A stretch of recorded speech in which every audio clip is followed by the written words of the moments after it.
Hi, I'm Madison, and for today's Explore Roundup, we have Priya joining us. Hi guys, I'm Priya. I'm a fifth year chemical engineering BSMS student, and I was undeclared when I was a freshman. How did the required first-year Explore class connections and decisions help to shape your exploration process? I think connections and decisions helped guide me a lot. A lot of the activities we did definitely helped ease a lot of the worries that I had. I remember in particular doing the match the major activity to different careers. And I think that really highlighted to me that I was thinking way more ahead of things than I needed to be. I didn't need to be worried about my career as much. I just needed to focus on honing in on a major first. It also made me realize that even if I pick a certain major, it doesn't lock me into a certain career. Another assignment from that class that also helped me explore was the informational interview assignment. I interviewed my sociology professor, and she had studied math in high school and college. So like that's obviously very different from sociology, but she was still able to apply it in her PhD research as a sociologist. So I thought Connections and Decisions was really good about highlighting that exploring is a lifelong process, and just because I'm picking my major doesn't mean I'm determining my whole life.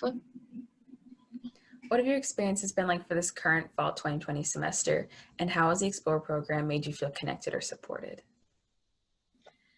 So this semester has been really tough. I think it's been my hardest semester, and not necessarily in terms of classwork or class content, just because everything's online. None of my professors are teaching in person, but even if they were, I don't feel comfortable going to classes in person. So it's it's hard to not have that like small interaction with other students, especially as an engineering major where a lot of work is group work. Um, it's hard to not feel like isolated and miss just like natural human connection. But I think the Explore program has really done a great job of continuing to foster a community this semester, just like every semester. I'm really impressed, honestly, with how connected I still feel with the Explore program, and I think that we've done lots of fun ways to kind of keep up the community. Like we have our socials every other week. We have the donut friend matching thing that student leaders in the Explore program do. So I think Explore has done like a really great job of trying to continue social life in through a virtual platform in normal ways. What are some of your favorite places to eat on campus and in Boston? Okay, so my favorite restaurant, hands down, is Earl's. I used to go there like at least twice a month before the coronavirus pandemic. On campus, well, Earl's isn't too far from campus. Earl's is like a 10-15 minute walk from campus. It's in Prudential Center, but kind of closer to campus.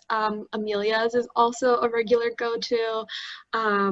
When I was a freshman, I think I got dinner there like at least twice a week. And then even after I stopped living on campus, I would still get Amelia's like at least once a week or so.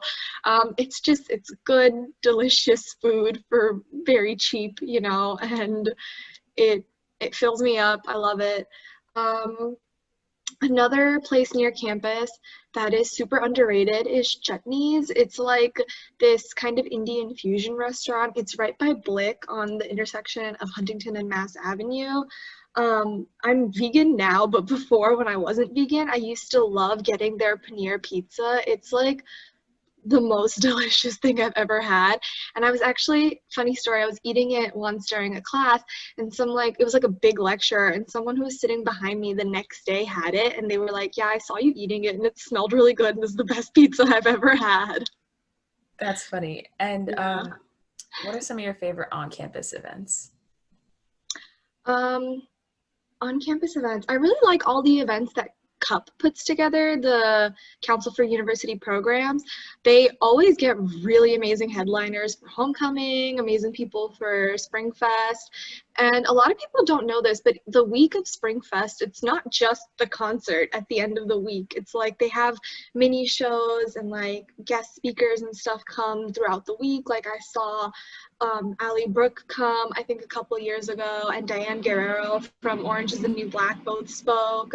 They had Still Woozy come and do like a small concert after hours, like leading up to Springfest one year. Even like I remember Halsey came in 2015. I wasn't a student then, but I remember hearing about it from like upperclassmen. So like, yeah, I think CUP has a lot of like small programs that are underrated. Um, Other events on campus that I really like, I don't know if these count as events, but the Marino fitness classes are also super great.